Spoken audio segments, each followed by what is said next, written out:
seagulls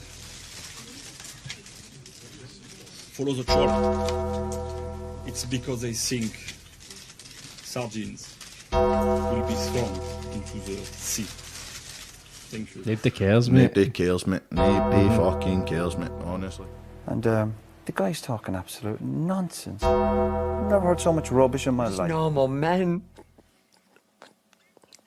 What do you mean, normal men? We're just innocent men. I'm telling you, don't back down, double down.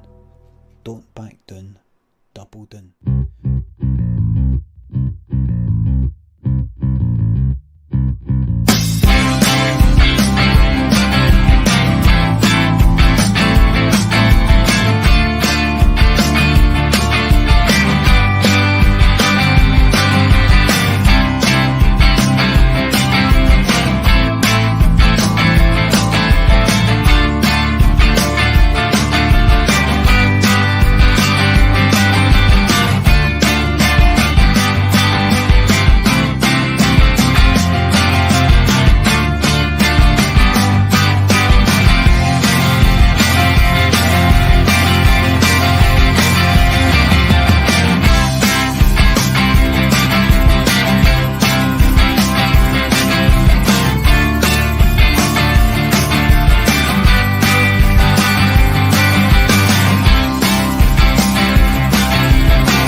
Yes, good evening, listeners. Welcome to the Monday Club, the primetime show of the Bhoycie Bus. I've kind of hijacked the keys. The driver is still here with me tonight.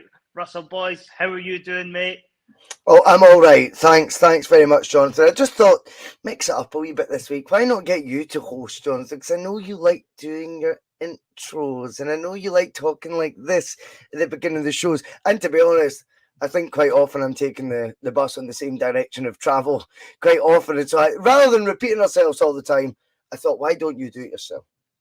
Well, thanks very much for the opportunity. And speaking of intros, I have been doing a bit of thinking this week. I've been listening a lot to the bus over the past week. And I did notice you did an interesting segment on Saturday comparing footballers to rock bands and, you know, individual solo artists. But you seem to have missed the current 11. And, you know, I've got a band that sums them up pretty well.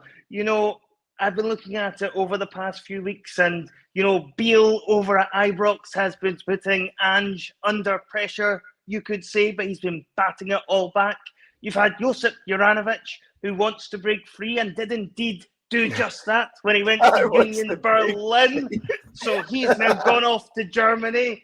You've got Georgios Giacomakis. It looks like he's about to depart as well. But the show must go on, Russell. And, you know, what we found out as well at the weekend was another team did indeed bite the dust, as Celtic proved once again why we are the champions, and we are going to be the champions again, because Celtic are just like Queen, Russell. Not that one that died last year, right? That's the actual band we're talking about, but absolutely, that is who I'm going to throw into the mix for your little rock band thing. What do you make of that?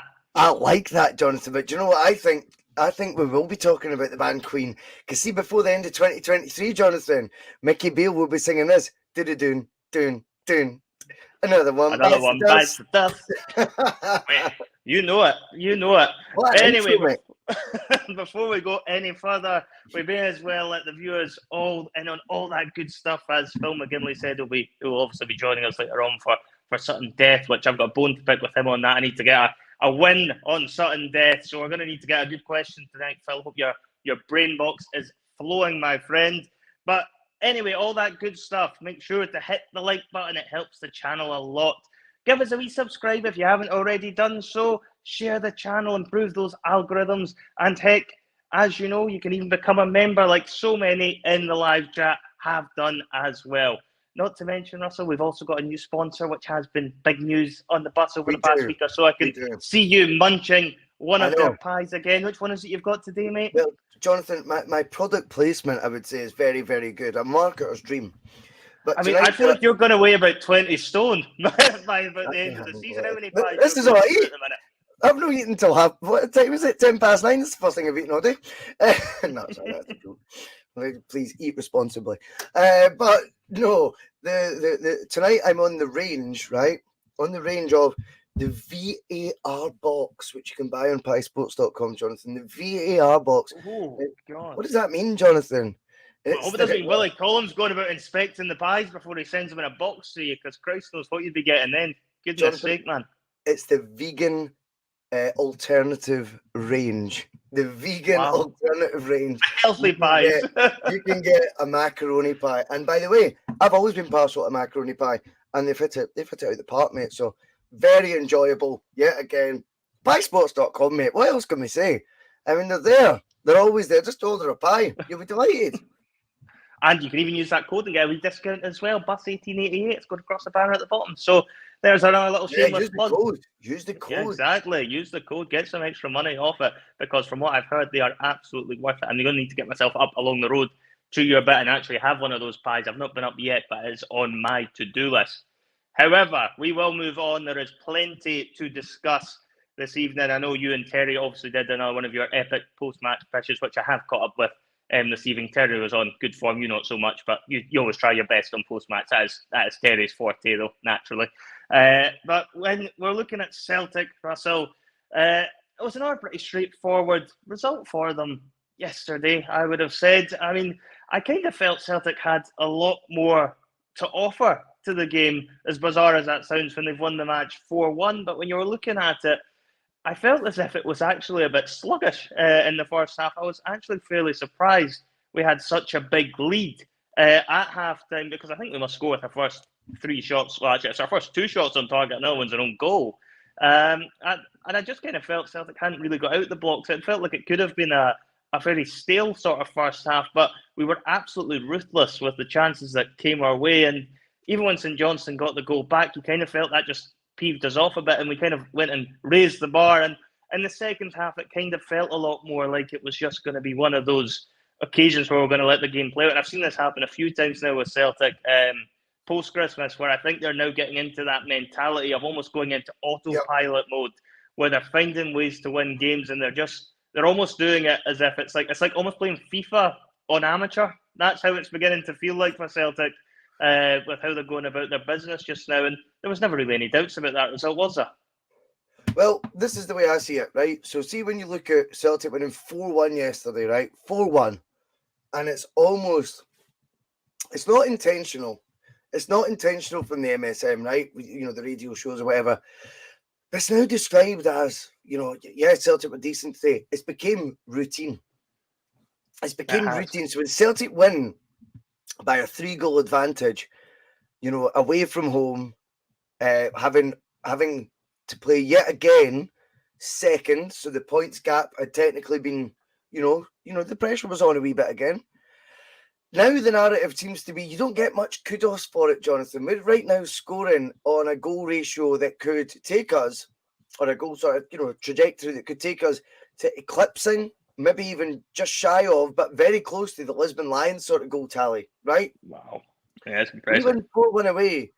And I think this is where it's emphatically told to you, Celtic's winning this league, by the media, who are definitely not trying to tell you that. They just give the game away. Hearts, Rangers, midweek was 3-0, I think, to Rangers, their best performance of the week. And suddenly you had pundits, plural, saying this is very much a title race and it's on and this is going to be so exciting the next few months. Celtic win 4-1 away at St Johnstone, and it's very much like Celtic were pretty good today. They did all right. Yeah, they look like they're on the right track. Everyone's quite level. And I think inadvertently, they are telling you the standard we are held to already in the 19, 20 months Postecoglou's been there has risen massively. And the standard our rivals, including our nearest ones, and anyone else, when they do something out of the ordinary, like win a game by 3 goals, Jonathan, that's then a bit of a big deal. When Celtic go away from home to St Johnstone and win by 3, it's very much routine. It's business as usual. Business as usual, isn't it? And it's quite funny if you were to go and switch the results between Celtic and Rangers over the weekend, and it had been Celtic that had recorded a 2-1 win in Perth, and Rangers had emphatically disposed of Ross County. The narrative, I think, would have been very much different from the media as to how they would have approached that. I think Celtic have now just got into this sort of. It actually reminds me very much of Rodgers' Invincible season. I think they're just in that sort of way where they're just swatting everything that comes in front of them, and now the media are almost turning around and saying, "Oh, it's just too easy for Celtic, and it's just going to be a bit of a cakewalk for them at times." Some of the goals we're scoring are absolutely sublime. I think sometimes the players aren't necessarily going to be getting the credit from certainly the mainstream media as they rightfully should be, because they are now just playing at this higher standard for so long. It is almost seen as routine, and it does almost feel as if it's hard to see where the actual drop points are going to come from Celtic, if indeed there will be any, because at the moment they just look as if they're on a different level to anything else in this league. And I include Rangers in that, by the way, as well. I think Celtic are in a different league to them and all. But if you're looking at the rest of the league, there just doesn't seem to be anything there to me that suggests Celtic are going to drop points to any of the other teams between now and the end of the season. Fair enough, that could change if we do secure the title early, which I have a sneaky feeling we might just do. But certainly whilst the competition is on and there's still points to be won and the fat lady hasn't started singing, I find it hard, Russell, to actually see where Celtic are going to drop points at the moment. Would you kind of share that viewpoint? Can you see any chinks in the old armour? Well, I just feel that right now, when you look at the way Celtic's going right now, is, for me, it's hard to explain. But Celtic haven't really shifted gear all that much since the start of the season, if I'm totally honest. I don't think at any point this has been... Last year, it was peaks and troughs at the beginning, right? And you thought, oh, there's a wee bit of insight as to what this team could do. The only issue with this year is going to be when we reflect on it in a few months. My honest opinion is, I think it will be, we'll look at Europe and we'll go, we probably could have done better there considering how consistent we've been in the league. Now, that's not me to dwell on that tonight. That's not the point. We're talking about the league. When I look at the consistency Celtic have shown this season, it's something that I don't think you'll ever appreciate until it's on Bustalgia, for example. Yeah. Well, or that type of show. I mean, obviously, I'm plugging Bustalgia because Phil McGinley's a legend, right? But the reality is, it'll take a Phil McGinley of the world to start going, we won that league that year. There was not a noise that there was this brilliant manager who came in the year before. They'd been in the Europa League final with a guy who'd won titles in Holland. There's, that's who we were beating. We lost one game in 61 between the season 1 and season 2. And it'll take those stats to get sort of, reflected on, if that makes sense, before it starts dropping. But whilst you're in the moment, one of the most difficult things to do is be happy at how well it's going. We're all guilty of that, and particularly myself. I cannot deny that because I'm always looking for that bit more. And but I've tried to go look, enjoy the moment as well. Only 2 years ago we didn't win a fucking thing, albeit we won the Scottish Cup midway through that season, but even that didn't feel right. Nobody cares, mate. Nobody cares. Nobody cares. It was a bit like that. But what I would say is, whilst we're in this sort of form, sometimes it is wise to take stock, not to let it cover your, not to let it then put a green tint on everything either and go, oh, everyone's perfect, we're an amazing team. Earlier on the season, we were proven not to be an amazing team, a good team, not an amazing team. Show me a good fight, Jonathan, and it's not putting up a fight, it's winning the fight. And Celtic, absolutely. We were told we were in good fights in the Champions League, but we showed up to the fight, put it that way, right? A good fight's when you win. However, in the league, the consistency we're seeing right now it's almost delicious to see how routine the commenters and the media seem to be seeing it. They just seem to start going, Celtic, they were pretty good again today. We're winning 4-1 away from home. Having had the pressure put on, not for the first time, and we'll see more of this as the season goes on. Rangers playing ahead of us. If that becomes routine, it's all good. And Chris, just to be very, very clear, no one cares about a quadruple treble. It's because it was in the middle just of the that context. season. The context of that Yes. season. It's not going to be. It's not going to be remembered fondly as up there with the other Scottish Cup wins we've had. Put it that way. I don't think it's going to be one I'm going to remember. Is a turn of phrase we use on the bus quite often. That's all. We were all very happy we won a quadruple treble, albeit eventually my appetite for trebles will dilute, Jonathan, when there's bigger horizons on display. Anyway, in terms of the league, for me, right now, the run of form we're on, if this has become run-of-the-mill to the MSM, then that means we're doing something right. No, 100%. And I think the issue you've got there as well is when you're looking at it now, the biggest criticism that the media actually have now is it's like, it must be a bit boring being a Celtic fan, just constantly drubbing everyone else and not really facing a challenge. And when you start seeing that narrative come out, then I think that is exactly when Celtic are doing things right and they've not really got much to hit you with whatsoever. But speaking of obviously different things and different challenges Celtic have had to overcome, it's not just been the media that have been giving us a wee bit of a headache with their shitey narratives. We have also had VAR back on the agenda again, albeit it didn't end up causing as much controversy as it has perhaps in the past. However, it's certainly let its presence be known once again, Russell. And it's just something I want to pick up on, as there was a few occasions in the game. I think there's a throw-in fairly early in the match where Celtic try and play a quick throw-in and they're looking almost, I think it must be for a penalty or something to Celtic, and they actually slow the game right down near the start of the game and everyone ends up taking another minute for them just to then turn around and say, play on anyway.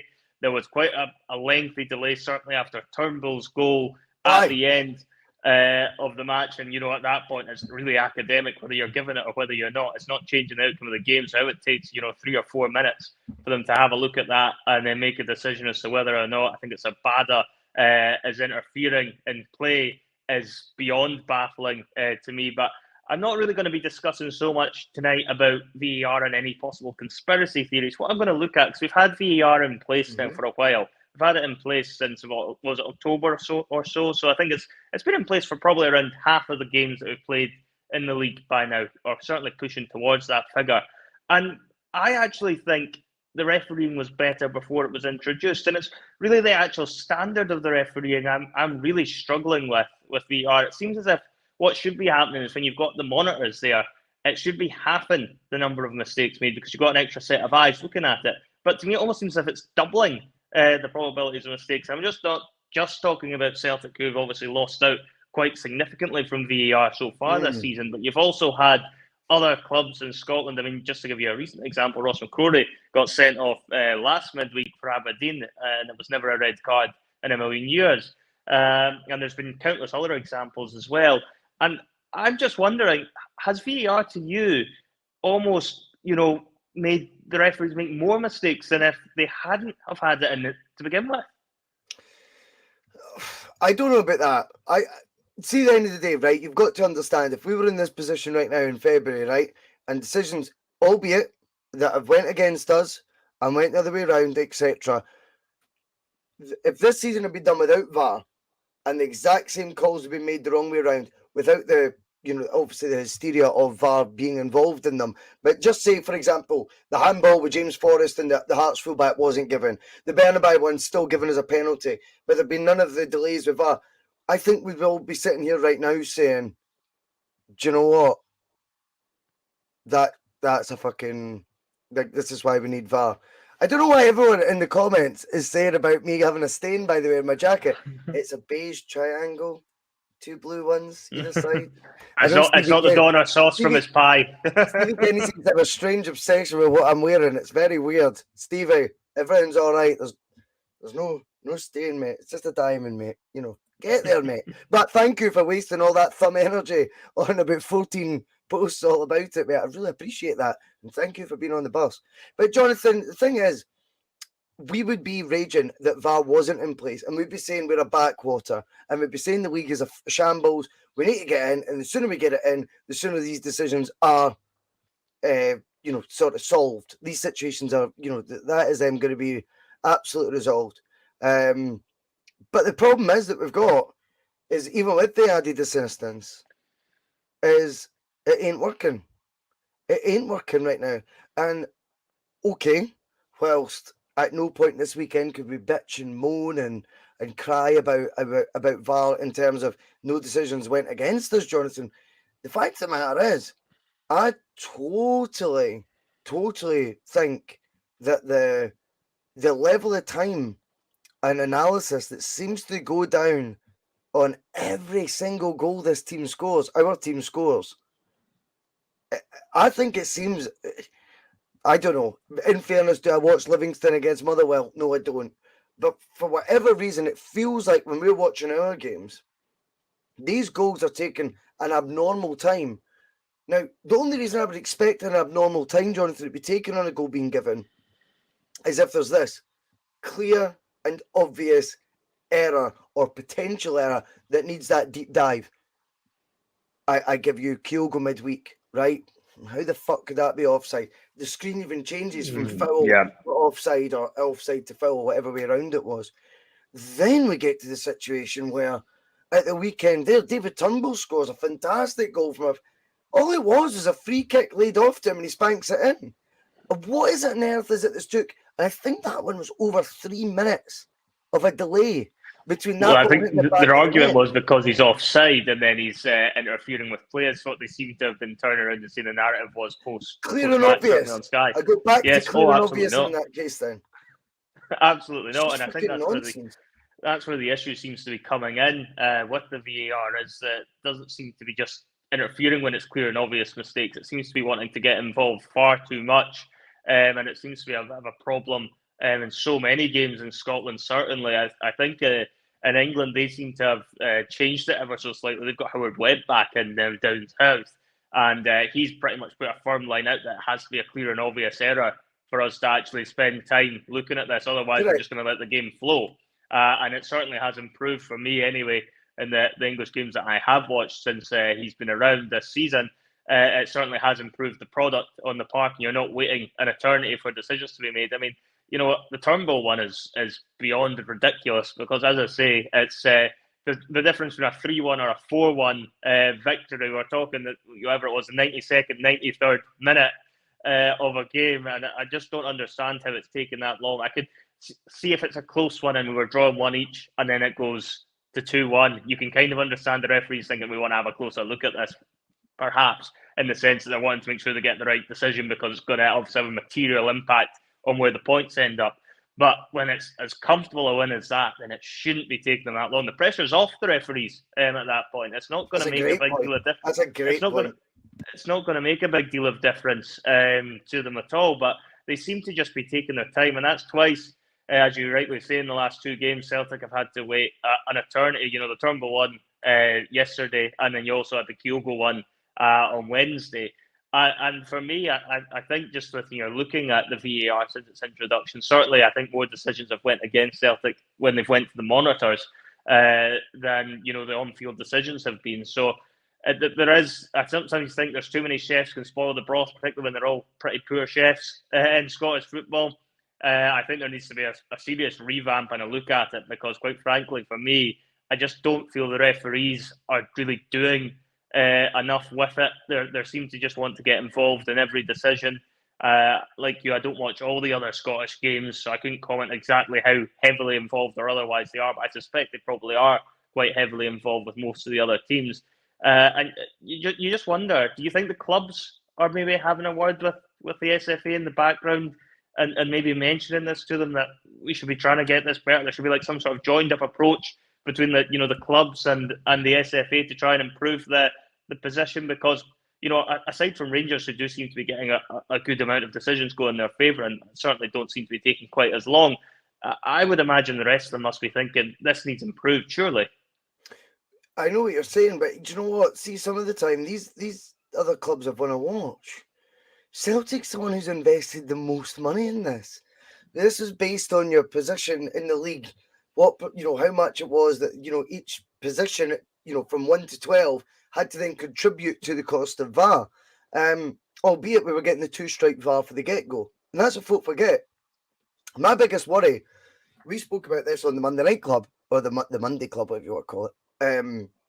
I think it was about a year ago right now, we were discussing VAR being implemented the next season. And remember, we'd found out it was going to be midway through the campaign. And I remember saying to you, I was like, Jonathan, the thing is that annoys me is the point that there's 2 types of VAR you can get. We can go for this, and I don't mean this, I like Lidl, right? We can go for the Lidl version, or you can go for the Marks and Spencer's one, right? Which, undeniably, there's going to be a difference in quality and a difference, and very much so, the point being here, a difference in price. And undeniably right now, what we're seeing is, if you go for the cheaper option, you've got the same lunatics, but more of them now running the asylum. Yeah. That is the reality of this, right?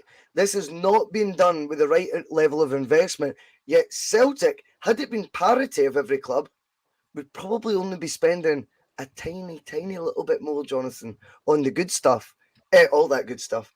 If all 12 clubs were investing in the better level of VAR that is there to be achieved for a league. But instead we went for the cheaper option, and Celtic are stung because they're playing disproportionately from the rest of the teams based on what being better than them. And yet they are using that as a stick to beat us with time and time again, because right now, have Celtic got bang for their buck from the investment they've made in VAR? I don't think so.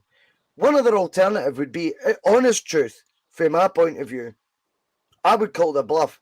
When I look at how financially well run Celtic are, it depends on if you care about matters on the pitch. But I think we are sitting there with a lot of cash reserves, right?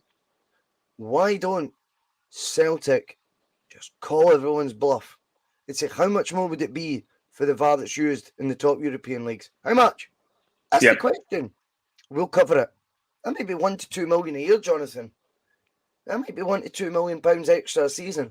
I think that'd be a worthwhile investment. Because one thing I will say, and I prefer talking about the football, as you know, much prefer talking about football. It's not stopped us being able to do what we want to do. And that's the thing. It's not stopped Celtic whatsoever.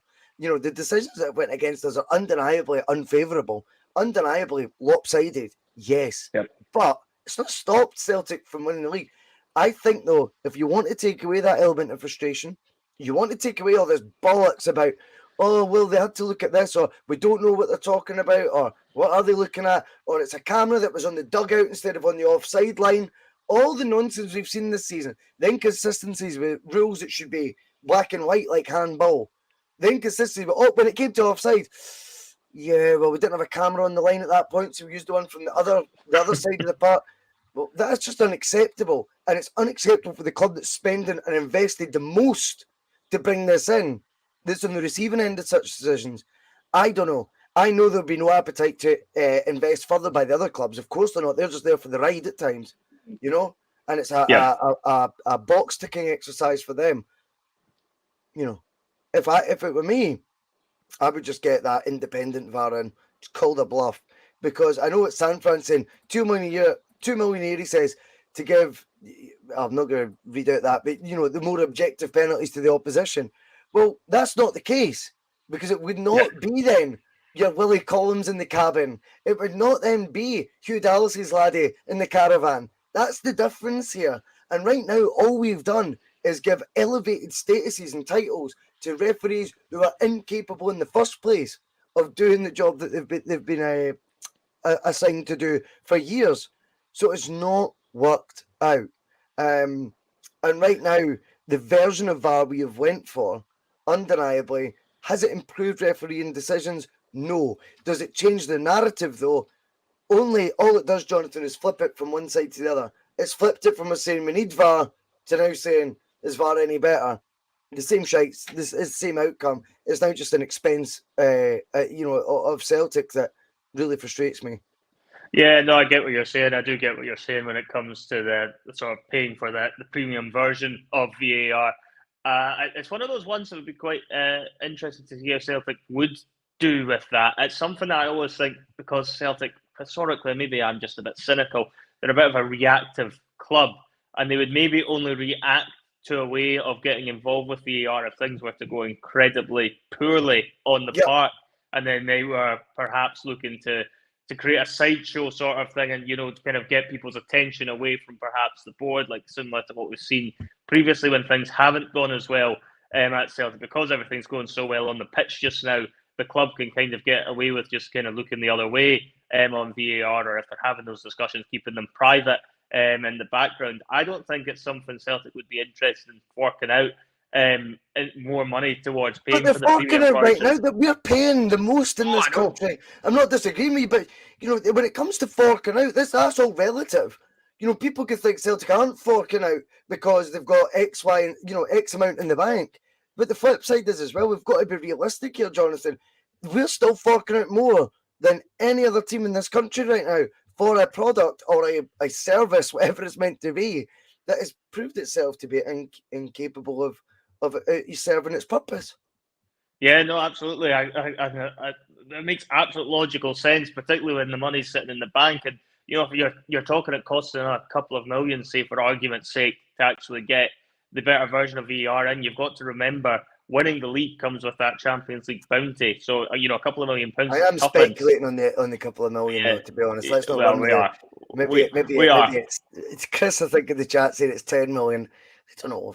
I think that's because there's 20 teams in that league. I don't think it would cost as much as that. I think, but yeah, maybe a couple of millions, maybe favourable. Well, yeah, maybe. But even if we're looking at it, I think whatever the cost is going to be, if it's millions of pounds, which it sounds like it's going to be anyway, I think we can say that much with a great degree of certainty. It's something that Celtic historically wouldn't look at, because they wouldn't want to spend their money on something like that. They prefer keeping the money in the bank, as far as I'm concerned, or they would prefer to spend that on player recruitment or something along those lines. Well, is there ways that the club can fucking then look at the investment they're putting into VAR right now and going, how do we make it better that isn't getting because as far as I was aware anyway, right, there was two tiers to VAR. You could do the domestic one or the European one. That was definitely what we were getting pitched to us. And the more expensive one was the one that you see implemented in things like the Champions League, and that would have cost too much for the SPFL to achieve. That's fine. Is there got to be loopholes or workarounds that the club could use with the two-strike VAR, as I'm going to start calling it, right? So the two-strike VAR that we've got right now, I don't think serves its purpose fundamentally, but there are ways around that, and that would be then implementing things like microphones. And if that means doing it at Celtic's expense, who cares? Just get the mics up or pitch the idea publicly. Do an open letter to the SFA, pitching it, just so we can see what the reply is. Well, I think that's a good idea, and it's certainly something FIFA are looking at, because you may have seen that they're planning on introducing mic'd-up referees for the FIFA Club World Cup this season. So that is something that the heads of FIFA have obviously given a bit of thought towards, and if they're going to be starting to roll that out, and that turns out to be a success during that tournament, and inevitably it'll start getting brought in for the major international tournaments. That's a certainty. And when it starts getting brought in there, then eventually it's going to work its way down into the leagues, and you'll certainly see it becoming a factor, I think, in the bigger leagues in Europe. And then all of a sudden questions will get asked in Scotland if we don't follow suit. Scotland won't be an innovator in this. They never are. They always end up following that's not the point I'm making, though. The point I'm making is, why can't Celtic be the innovator? See, when it's your money getting used in anything. Oh, yeah, Celtic can ask the question. Celtic can absolutely ask the question. When now we've got the VAR there, and you're quite happy to take our percentage as the largest out of those who are weighing in on this, then it's time. Then I think you kind of took that decision away from the powers that be a wee bit. You can start going, well, hold up, they're doing it in the World Club Championships. We put in more money than anyone else. We want to see that implemented here. What's the cash difference? And then you might have a very interesting conversation that Celtic might go, for I don't know what they pay right now, 250, 300 grand a season, Jonathan. For that to go up to 320, an extra 20 grand, and it makes up them all. I think that would be something that would be very appealing for the Celtic fans. Anyway, I don't know about the club, I can't speak for them. I think us as fans, we would be very happy for the club to invest that microscopic wee bit more. You need to remember that, you know, he who pays the most carries a wee bit of weight. The conversation about VAR before was it wasn't implemented. The clubs have all agreed a way for it to be implemented. Now it ain't happy. I think the biggest shareholder, as it were, in VAR, being Celtic, have a right to then say, you know, well, fuck Scotland being the pioneers in this. We're the one paying for it. This is the direction of travel we're going to take.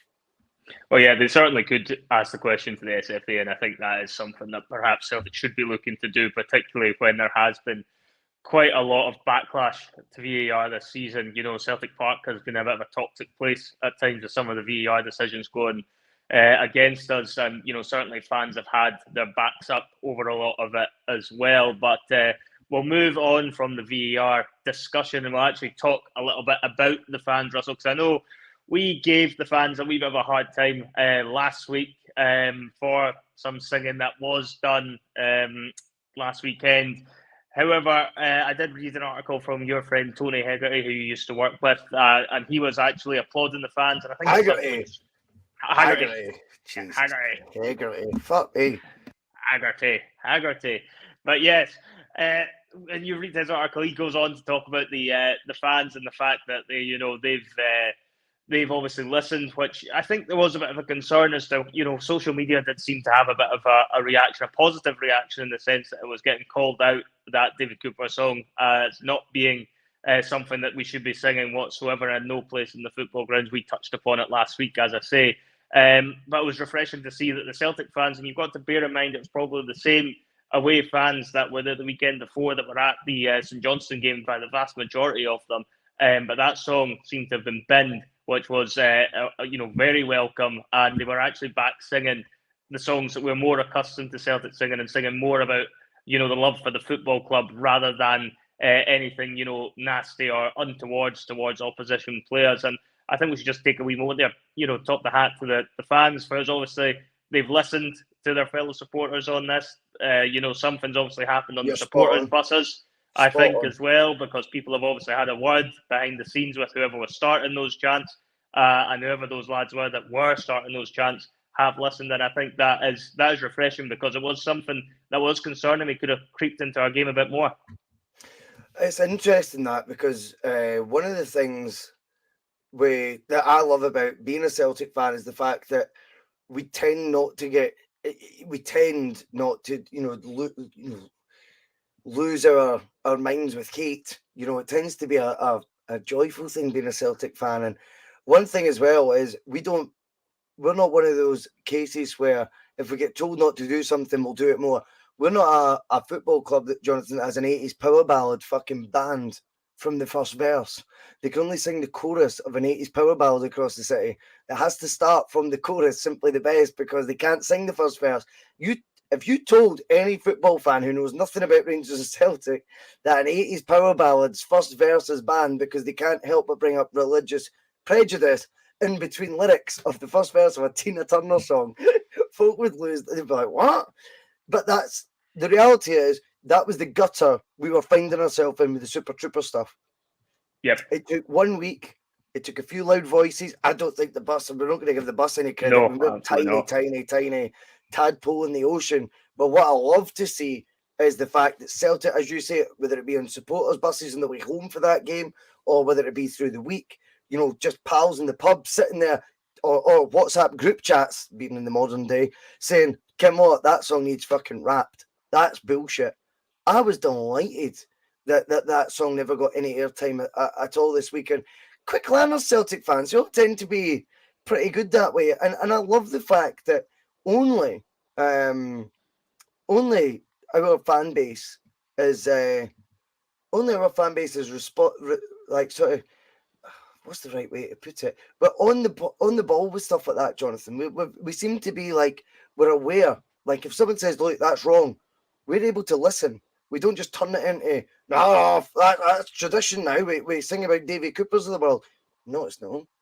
Oh, no, you're right. No, it's not. Right, I'm not doing that again. And the reaction's been actually really refreshing. And, by the way, I am very, very glad that that's been the case. Yeah, no, absolutely. I think the way Celtic fans have handled that, and, you know, had a moment and kind of taken a step back and looked at it and realised that has just got no place in a football ground, and then decided to bin it and go back to singing the sort of songs that we know and love, was very refreshing to see. And, it had all the potential, and you can guarantee a lot of people would have been expecting that sort of songbook to come back out. So I was glad to see it has been binned and that we can move on from that. And we will move on to another topic of discussion. And this one's a bit more interesting, Russell, because I know you've been having a lot of discussions on the pod over the last week about narratives being written around Ange Postecoglou. And obviously with the success, he's having this season, as we touched upon earlier, it seems as if he's just churning out result after result. He's storming towards this league title. He's got the League Cup final coming up at the end of the month, potentially 90 minutes away from securing the League Cup again. Obviously, we've got the Scottish Cup against St Mirren coming up this weekend. He's still got the chance of a treble. It is very much on based on how Celtic are playing. And obviously, the way that Celtic are going about their business on the park, as I said earlier, reminds me a lot of what Rodgers was doing in his invincible season. So a treble is certainly within Celtic's capabilities. But what you're finding at the moment is the media, for me, are now beginning to try and play what I like to call manager bingo and trying to find Ange Postecoglou a new football club. Now, we've heard him linked with a few down south over the past few months because of how successful he has been running the ship up at Celtic. The latest one to come out of the news grind has been Leeds United. He is now being linked with. And you're just kind of looking at it and you're thinking, Leeds, really? Why would he go to Leeds in the middle of a season? But it does kind of go and, again, highlight just how good a job Ange Postecoglou is doing, because I always think that's another big indicator is when you start seeing the manager being linked with almost every job that becomes available down south. We've seen this before with other good managers at Celtic over the years. Rodgers was getting linked with jobs every other day before he went to Leicester. And I think this is now the media beginning to try and start the narrative of Ange Postecoglou has completed Scottish football and it's time for him to go down south and move on.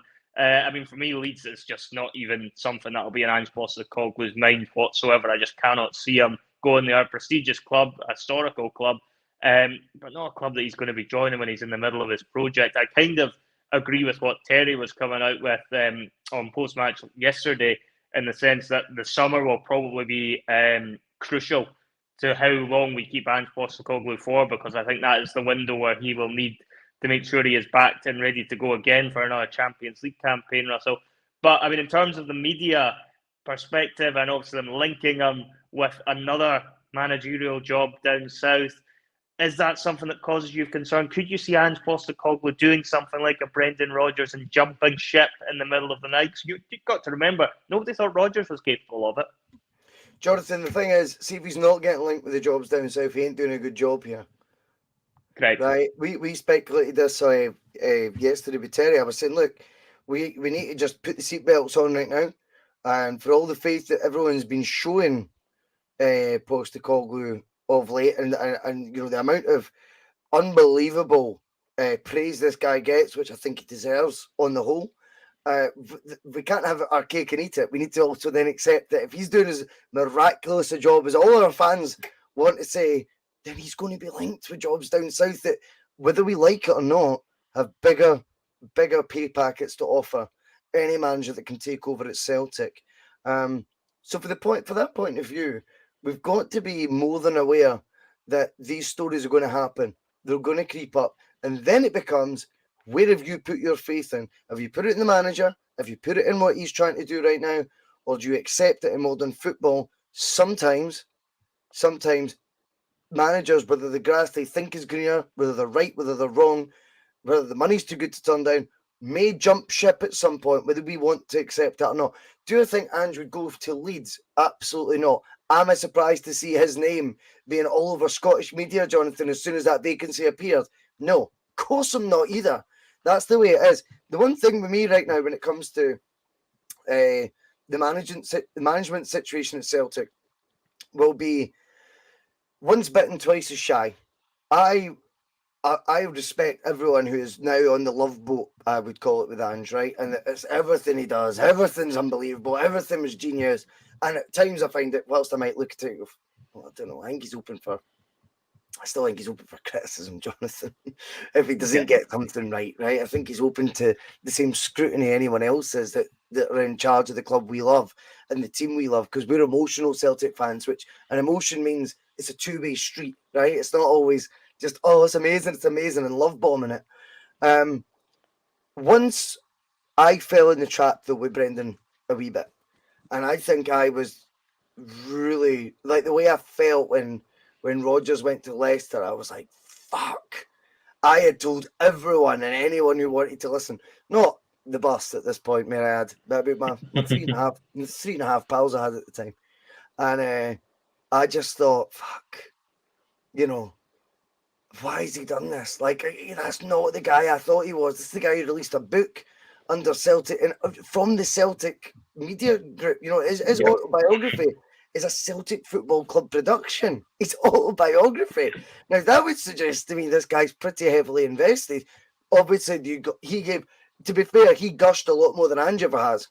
Well, he was doing that a lot. He was doing that, and the fanfare wee boy stuff, yes, absolutely. I mean, I think the closest Ange came to that is saying he was watching Kenny Dalglish when he was 5 years old, or he was a Celtic fan, or he loved watching Celtic. I mean, that's not as far-fetched as some of the Danny McGrain patter that Brendan was given. But when Brendan left then, I could not believe it. But it rocked my boat to an extent that now I'm almost in a mind space where if Ange were ever to go, I would not be gutted. I would be devastated, yes, but I wouldn't have that same, like, someone's cheated on me sort of feeling. Do you know what I mean? And the revisionism on Brendan Rodgers, I mean, Robert Davies been in the chat a wee while now. I mean, he wants to talk about hair, and he's talked about Brendan is now a bar of chocolate, suggesting he would eat himself. I think Ange loves himself as well, Robert, to be honest with you. I think you love yourself, Robert, if I'm honest. And the one thing I will say is managers all have egos, Jonathan. They all have ambitions. Not all of them have an ambition for Celtic that the ceiling is, winning Scottish titles. And when Rodgers left, who I felt did have maybe more of an emotional connection from his youth to Celtic than what Ange's ever had, once he went, I was like, fuck, I'm never going to feel like this again. So, do I think Andrew go to Leeds? No. Do I think we need to strap ourselves in that he's going to be linked with every EPL vacancy that now appears over the next, whether it be 6, 12, 18 months, 24 months? Absolutely. And will I be absolutely heartbroken and sitting here flabbergasted if he does decide to take one of said options up? I'll never feel the same way I did when Rodgers did it, because that one I didn't see coming. Once bitten, Jonathan, twice as shy, my friend. Yeah, no, definitely. I think when you're looking at Postecoglou, I think the sort of the comfort, I think, for me looking at it is he's brought so many players over from the Asian leagues. I think he's, quite set at the moment, certainly anyway, that he's building a project here at Celtic. He still wants to have a crack at the Champions League, and he wouldn't be bringing over all these players that, pretty much, I think the reason they're all here is because of Ange Postecoglou. The football club's obviously a big selling point, but Ange Postecoglou has been the sort of unique selling point, if you like, which has got us into these markets. And I think he'll feel a bit of responsibility towards a lot of these players that he's brought over. And I think he'll want to try and see just how good they are, because I think that's what really interests him, is just to see how good the players that he's worked with throughout his career or managed against can actually do on Europe's biggest stage. Once he's got all the pieces of his jigsaw lined up, which I suspect he will hope to have in place for next season's bid at the Champions League. And that's why I would agree with what Terry was saying yesterday, that this summer will be crucial, that if there's any more that he's looking towards bringing in the summer, that he is backed properly, because particularly if he goes the way he's going at the moment domestically, there's every chance we could finish this season with all 3 domestic trophies, and then he really is going to be looking at Europe, because he will have done and won every tournament he can in Scotland, and he will then be looking at his next challenge, because Postecoglou strikes me as somebody who's not going to be satisfied just winning trebles after trebles each year. It's not to be dismissive of that, because it's a great achievement winning all 3 trophies, but I think Postecoglou really does have his eyes on Europe, and I think he wants to make a much more of a dent in Europe than even I think Rodgers did. I think Rodgers was quite comfortable knowing that he had the domestic scene sus. He still wanted, obviously, to be successful in Europe, but I think the fallback for Rodgers was he knew that winning the domestic trophies would keep the fans on side. I think for Postecoglou, whilst trophies are important, I think from his point of view, he looks at Europe as being an opportunity to really showcase his players and himself on the biggest stage, considering as well he's not as well known. They all do though, Jonathan. They all look at it that way. You just need to be real here. When someone cuts a short career, they tell you, and I don't think for as much of a brilliant career he's had in management, and I'm sure he's a very wealthy man. See, when someone's coming in though, and he's got young kids and stuff, and then suddenly you're getting offered to go to a mid-table team in England that none of us can fathom. Why would you go there? Why would you go there? But you're getting offered 150 grand a week. The conversation changes, and whatever idea he had for Celtic going forward, that would never be in doubt. I still would believe him on that. I just think the goalpost move when said offers were made. At this moment in time, Leeds could probably do what I've just suggested there. Yes, I still think Andrew turned that down. Yes, I do.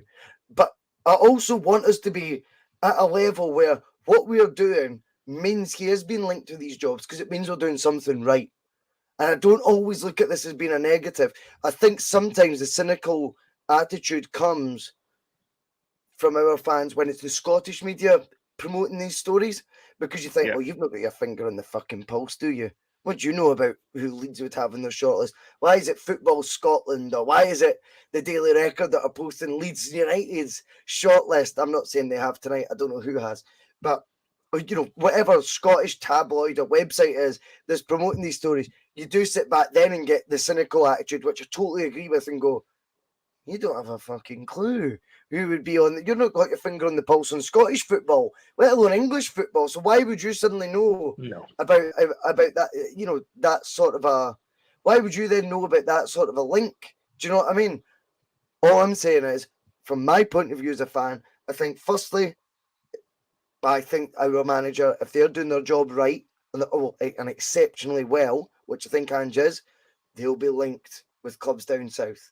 And also, I will add on to that, if a manager that is doing very well for Celtic were to leave for the riches down south, I wouldn't necessarily be okay with that, but I would understand it. And I think the one time I tripped up in my Celtic supporting life was the shock and the guttingness I felt when Rodgers left. Now, it's easy to slag Rodgers now.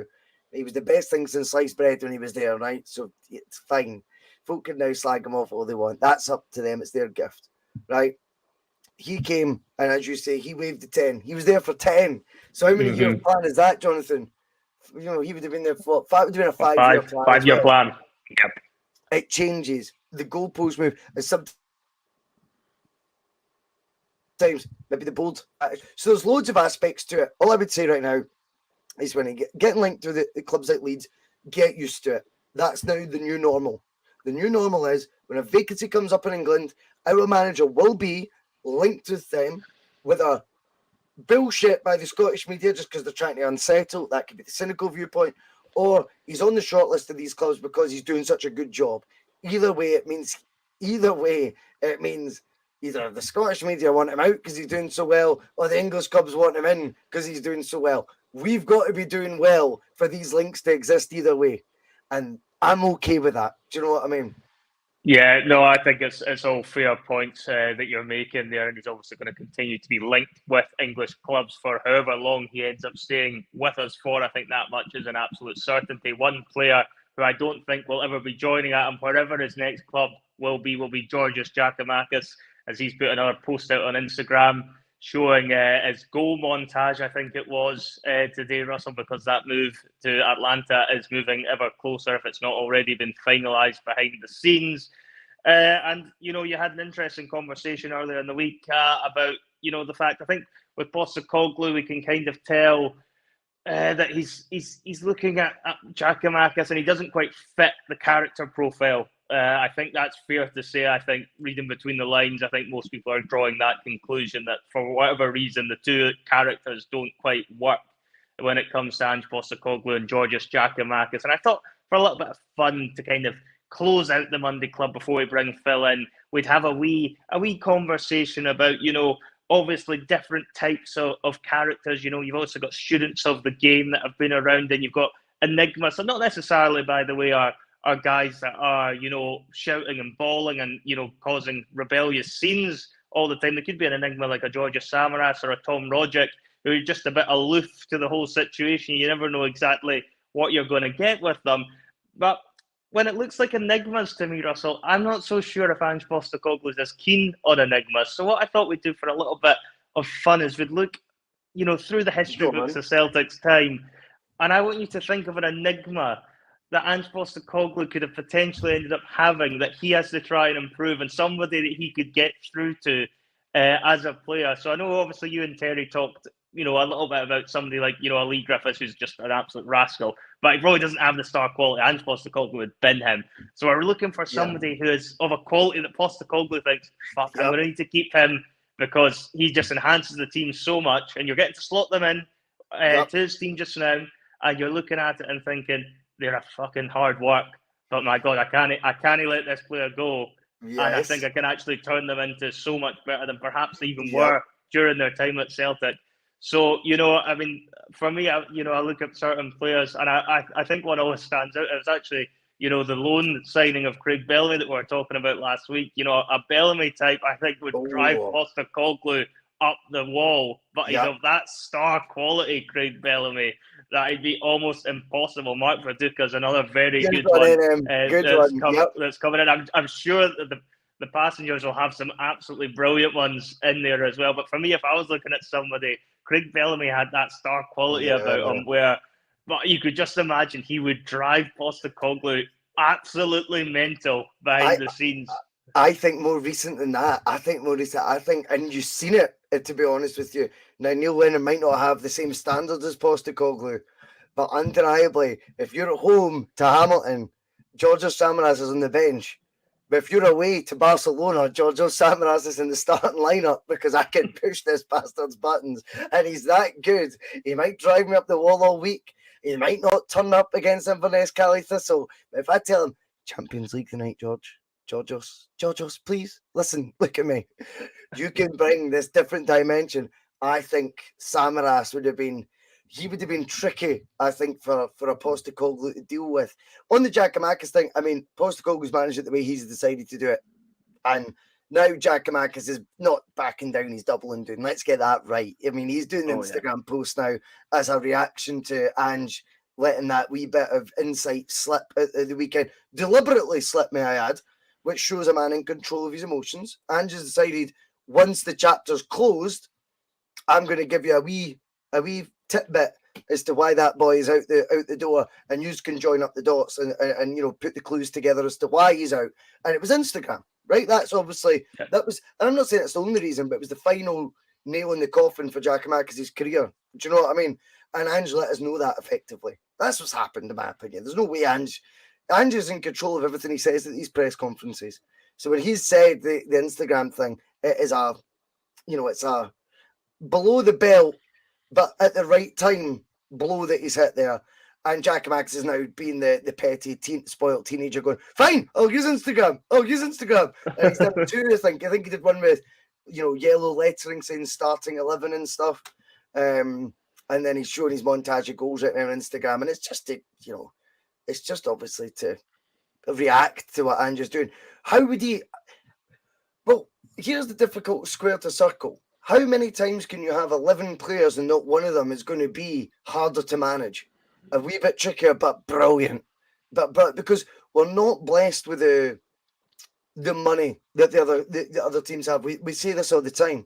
So at times you're going to need to take a risk to get that player you might not be able to get in other ways, whether that be in terms of a fee you need to pay.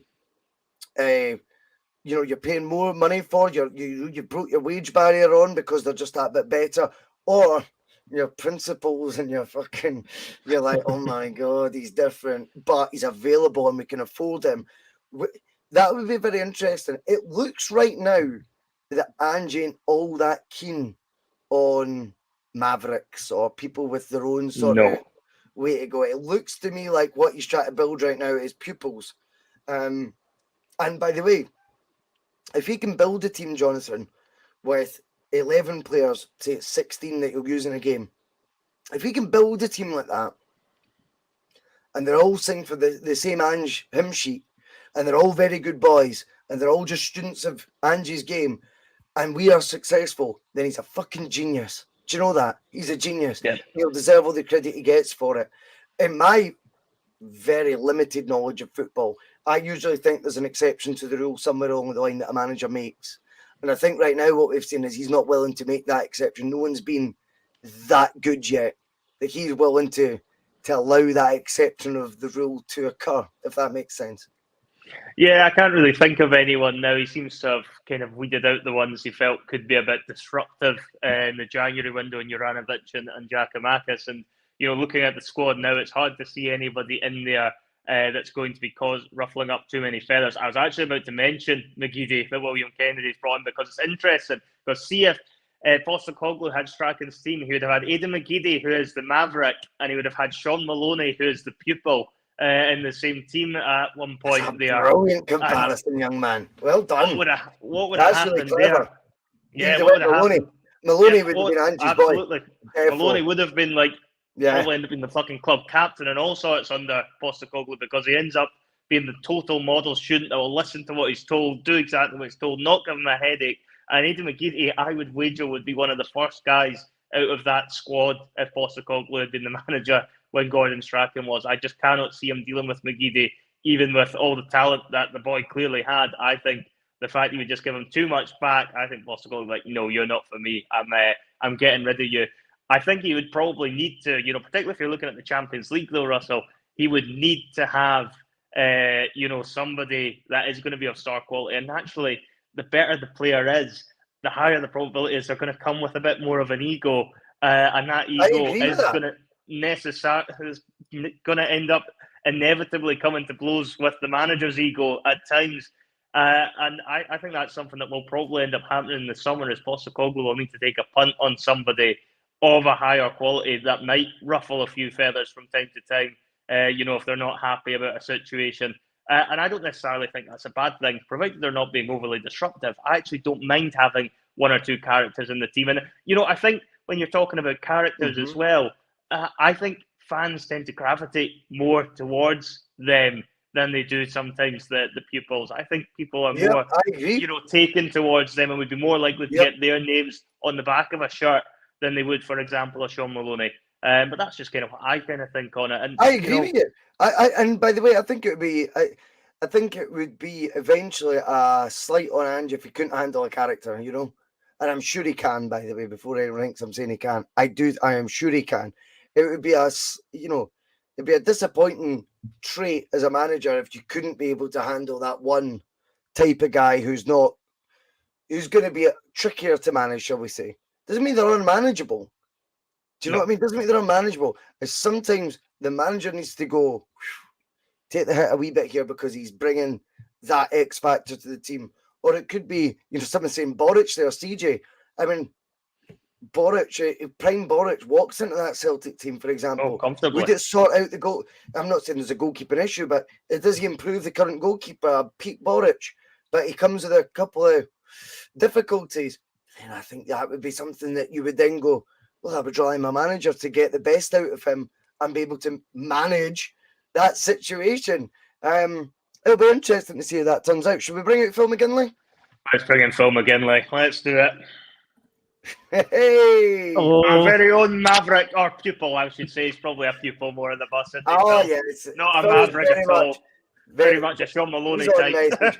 Phil's on me. He just agrees with everything I say, apparently. Isn't that right, Phil? Apparently so. Yeah, I've just agreed with you there by doing that. But yeah, apparently. No, Russell, I disagree just for the sake of it, mate, and I'm going to forcefully just to have a fake argument now, That's just it, for the mate. banter. Just to show me and yours friendship is real, mate, Oh, I know. Although don't put ideas in Jonathan's head, he may be thinking, maybe he does favour Russell here in Sutton Death. There's a conspiracy there. You were talking all these agreements, I'm not sure. And now I think I've never heard you disagree with Russell in my life, Phil. That needs to change. That needs to change at some point. Surely. He's not that agreeable. No.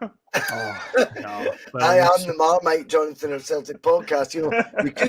You could say shambles after shambles, Well, we'll save that one for a future episode, won't we? We'll save that one. But yes, it's that time on a Monday. It is Sutton Death time. It is the battle of the brothers Boyce. Turn the comments off. Penalty shootout themed battle that they've got going on here currently in the series. It is 9-7 to Russell. Still a long way to go in it. I don't know how long to go. I keep saying it's a long way to go. We haven't actually picked an end date yet, but there's a long way to go. We'll just keep saying that. I think we'll need to wait on you run out of questions, Phil. So we never. Yeah. We call it season after season. I think we'll call it after the first game of the season, and we'll do a close season different type of quiz, Jonathan. I think Sutton Death after the last game of the season. We'll call it to May.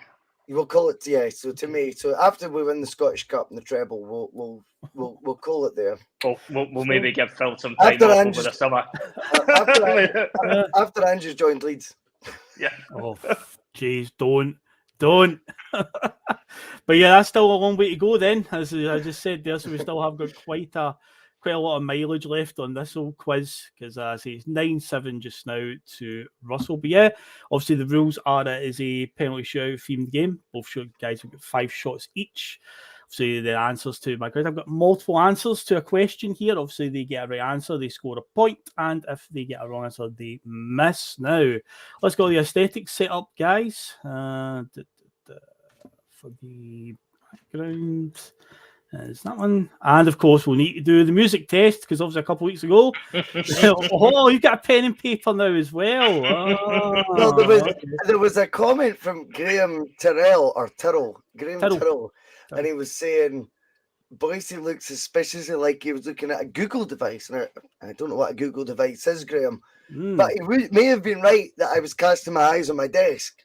Now, as I have confirmed before, it is a whiteboard desk that I use. I've never hidden the fact I've used a pen, Jonathan, have I? Nope. No, you've never used it. Yeah, I know it's why I've given you an advantage, but now I am also using a pen. The pen is mightier than the sword. I'm putting that to the test this evening. The pen is mightier than the sword. That has been the secret the entire time. So this is it, Jonathan. Tonight the tide will turn. He's got no excuses. He's running out, mate. He is thin on the ground with excuses, Phil. Have you noticed that? Oh, we're about to see. Let's do the music test and just make sure that's all working. Because obviously a couple of weeks ago we had some technical difficulties, shall we say? Oh, I felt like I was in the food bar a couple of weeks ago.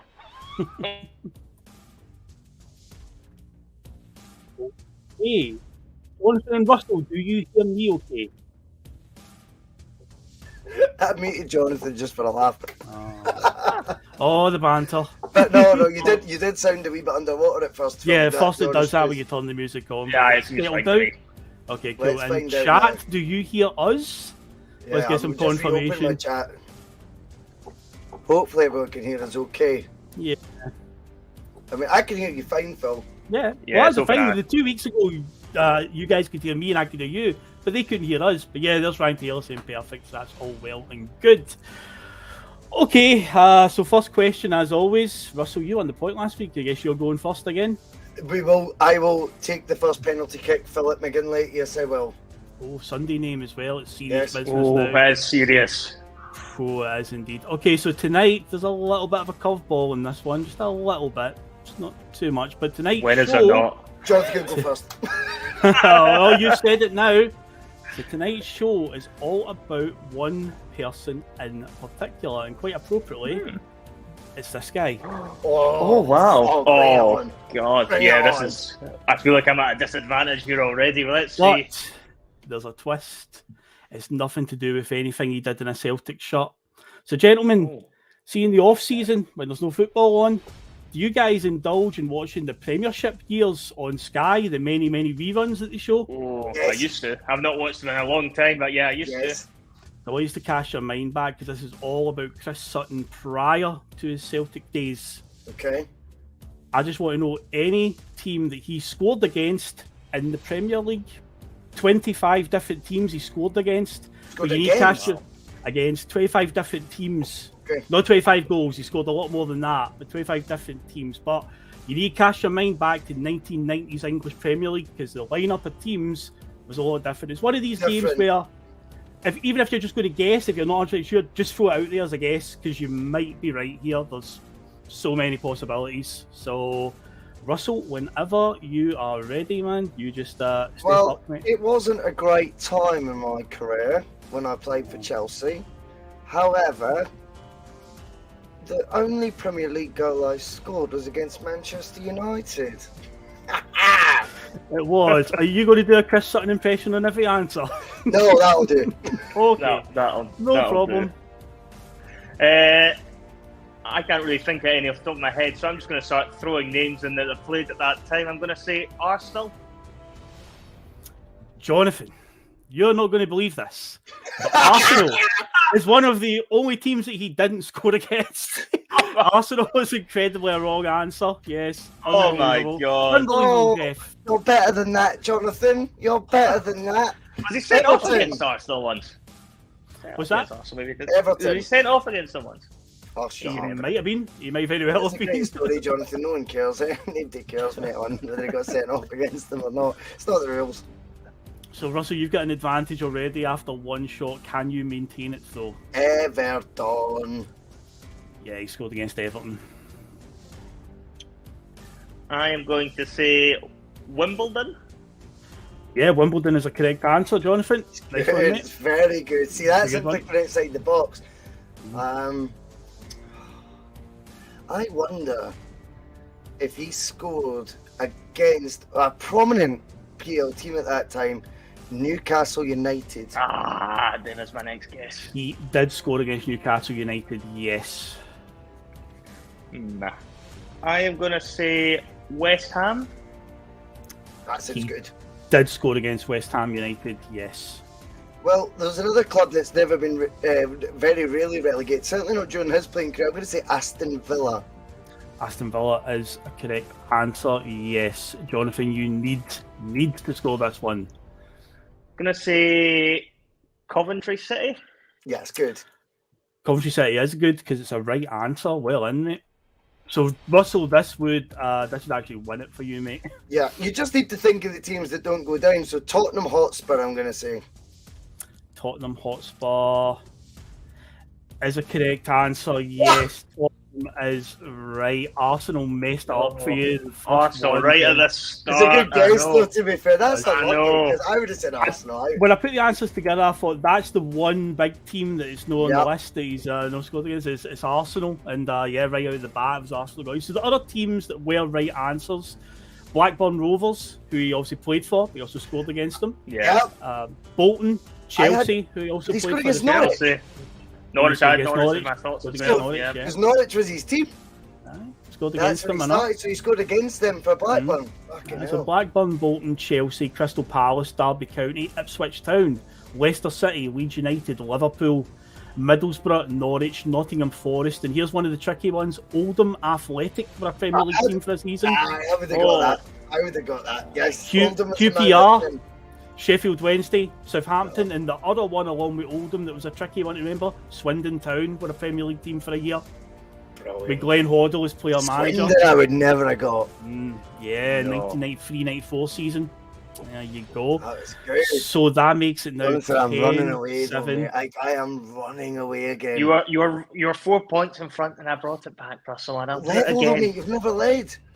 So you Yeah, can but I keep don't need to be bringing it back. leading. I don't need to be leading during the season. I just need to be You leading guys at call the the end of the title season. early, yeah? You do call the title early, don't you? Up here, this bus. You call the title Mate. early on this bus. I'm just saying I'm 3 points clear and it's February. There's only so many weeks left. Oh, How many more it's- weeks are there of this? 13, 14 weeks. I'm 3 clear. Get the calendar out. You need a four. You need a turnaround, mate. Like of me not winning. Oh, you are in well soapier bubble than you think, mate. Honestly, you're in Oh, trouble. I put four wins together in a row before, and I can do it again. I would say Comfortably. roughly about 15 or 16 weeks to go, roughly, would take us into May. So there you go. Yeah. How many? About 14 15 or was it, you said? 16 to go, Oh, take us 15, into sort of tail 16 end to of go. May. And I'm going in with a 3 head start. Chris says it's already over. And he doesn't seem to mince his words, this guy, when he comes in the chat, Chris. Jonathan, he's calling it already. You know, he's calling it already. We'll reassess these comments in May. I'll screenshot them and I'll bring them all up. A wee dossier of comments back in May when I'm sitting with my trophy. Oh, no way. No way will you win this. No way. It's done, mate. I can feel it now. Like, I'm going to go further ahead. I think it's going to, it's going to go further ahead. And Scott Cameron says I sound like Mickey Beale, Jonathan, but I'm not quite there when I'm talking about Rangers yet with Mickey Beale, but I'm working on it because it's not our fault. Celtic isn't my team yet. And, we're doing okay right now. Shut up, Mickey. Nobody cares, mate. Nobody cares, cares, Mickey. Nobody cares, mate. Right, okay. Is that us, Jonathan? We done? Well, I would say so, yes. I mean, I think I'm about to go off in the huff now, to be honest with you, Phil. It's been a pleasure. Not as always. Don't be like that, Jonathan. It tends to be the usual story on a Monday. Russell wins, Jonathan cries himself to sleep. But thank you, Phil. Roll the credits. Somebody roll the credits. We're out of here. That seems fair to me. Thanks to everyone who's been on the bus tonight. It's been brilliant fun on the Monday Club as always. Cheers, Phil, for joining us. Jonathan, thank you for hosting and being such a good sport. I mean, you've all that stuff at the start. They won't be playing Tina Turner on the coach on the way home, will they? Some of his comments about me deliberately trying to cause controversy. Well, I work in the media now. And you've got someone sitting there next to you who's an embarrassment to the media profession. He's an apologist.